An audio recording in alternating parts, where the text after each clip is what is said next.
उस औरत को सुनसान गोबी रेगिस्तान में एक पैसेंजर प्लेन मिला। उसे लगा कि आखिरकार वह बच गई है।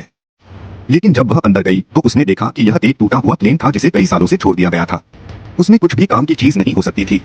लेकिन अपने बेटे को बचाने के लिए वह औरत उम्मीद नहीं छोड़ सकती थी, क्योंकि उसका बेटा कार में फंसा हुआ था और कार के अंदर का तापमान 40 डिग्री तक था। उसे अपने बेटे को बचाने का कोई रास्ता ढूंढना था और उसने बहुत देर तक खोजा। उसे सिर्फ एक बाल्टी और एक लाइटर मिला।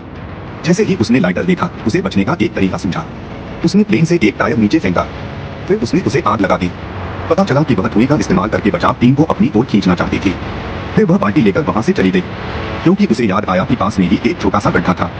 उसने बाल्टी में पानी भरा और वह जल्दी से कार की जगह पर पहुंची। लेकिन जब उसने कार में अपने बेटे को देखा तो वह औरत बहुत निराश हो गई, क्योंकि उसका बेटा पानी की कमी से कोमा में चला गया था।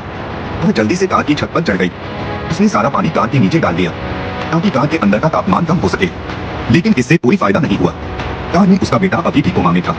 उसे लगा कि कार बहुत स्मार्ट है, इसलिए उसने एक लाइन में झाड़ियों का ढेर जला दिया। उसने कार से धुआं हटाया। उसे उम्मीद थी कि कार इलेक्ट्रिक डिटेक्ट करेगी और दरवाजा अपने आप खुल जाएगा।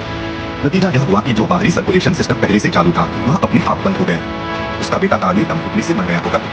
वह औरत जल्दी से झाड़ियों को उठाने लगी। उसने हैंडल उठाया और फिर से कार पर मारा, लेकिन कुछ नहीं हुआ। वह कभी नहीं थी। उसने कार की खिड़की से अपने बेटे को देखा और बेहोश हो गई। उसे बहुत पछतावा हो रहा था। अगर उसकी अपनी लापरवाही न होती